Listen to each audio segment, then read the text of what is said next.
Bank, পুকুর ও শিক্ষা নগরী কুমিল্লা এখন যানজটের নগরী কুমিল্লায় পরিণত হয়েছে। বিশেষ করে অফিস হয়ে কুমিল্লা বিশেষ কয়েকটি স্থান শাসনগাছা, পুলিশ লাইন, রানীর বাজার, চক বাজার, রাজগঞ্জ সহ সব কয়েকটি স্থানে যানজটের ভোগান্তিতে শিকার হচ্ছে সাধারণ জনগণ। আমি এই মুহূর্তে দাঁড়িয়ে রয়েছি কুমিল্লা প্রধান প্রবেশ পথের টমটমবিচ এলাকায়, যেখানে সকাল থেকে শুরু হয়ে রাত পর্যন্ত গাড়ির চাপে সৃষ্টি হচ্ছে তীব্র যানজট। আমরা এই মুহূর্তে সাধারণ জনগণের সাথে কথা বলবো। কুমিল্লা সিটিতে জ্যামজটের কারণে মেজর যে প্রবলেমগুলো আমাদের ফেস করা লাগছে, এটা হচ্ছে আমাদের ধরেন অফিসের কাজ করার ক্ষেত্রে আমাদের অফিস থেকে বাসা যাওয়া, বাসা থেকে অফিসে আসা, এখানে আমাদের অনেক টাইম কনজিউম হচ্ছে। এই টাইম কনজিউম হওয়ার ক্ষেত্রে আমাদের প্রোডাক্টিভিটি অনেক নষ্ট হচ্ছে। মানুষ এই ধরেন চকবাজার থেকে যে টমটমবিচে আসতে একটা মানুষের 1 ঘন্টা সময় লাগে, এখানে তার অনেক সময় নষ্ট হচ্ছে। যেখানে সে তার প্রোডাক্টিভ কিছু করতে পারতো, তার অফিসের টাইম নষ্ট হচ্ছে, তার পার্সোনাল লাইফ হ্যাম্পার হচ্ছে। আর যদি বলি এখানে মেন কারণ হচ্ছে জ্যামজটের মেন কারণ হচ্ছে আমাদের সিটিটা ডিসেন্ট্রালাইজ না, বা এখানে ম্যানেজেরিয়াল অনেক প্রবলেম আছে। আর প্রয়োজনের তুলনায় অনেক বেশি অটো রিক্সা বা এই নতুন যে ছোটো ছোটো গাড়িগুলো আছে এগুলো আর কি, যার কারণে এই জ্যামজটগুলো প্রতিনিয়ত আমাদের সিটিতে লেগেই আছে। আর ল এনফোর্সমেন্ট যেটা নাই, মানুষ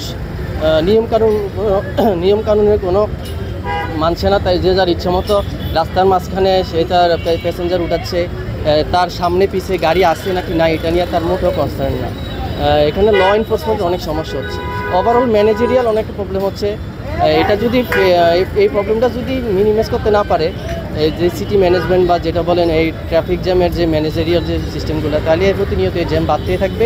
আর অবশ্যই প্রয়োজনীয় তুলনায় অধিক অটো যেগুলো আছে বা মিনি যে ছোটো গাড়িগুলো আছে, এগুলো অবশ্যই কমে আনতে হবে, না হয় এই জ্যামজট থেকে রক্ষা পাওয়ার কোনো আমাদের চান্সেস নেই। দর্শক, সাধারণ জনগণ আমাদেরকে যেমনটি জানিয়েছেন, এই যানজটের প্রধান কয়েকটি কারণের মধ্যে অন্যতম একটা কারণ হচ্ছে অতিরিক্ত ইজি বাইক। যে ইজি বাইক দাবি বেড়াচ্ছে কুমিল্লা নগরী, এবং সড়ক দখল করে ফুটপাত ব্যবসায়ীরা ব্যবসা করার কারণে কিন্তু এই যানজট সৃষ্টি হচ্ছে, এবং অবৈধভাবে সড়ক দখল করে সিএনজি অটো রিক্সার স্ট্যান্ড স্থাপন করাতে কিন্তু যানজট তৈরি হচ্ছে।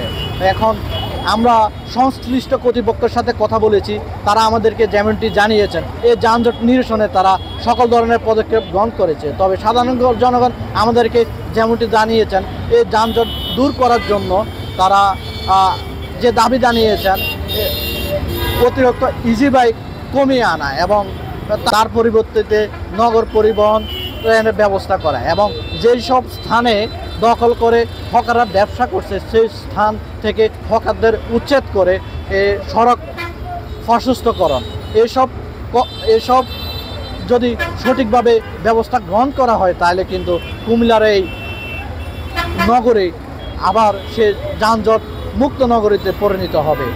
কুমিল্লার যানজটের সর্বশেষ খবর নিয়ে আপনার সাথে যুক্ত ছিলাম আমি হাসিবুল ইসলাম সজীব। জয় জয় দিন।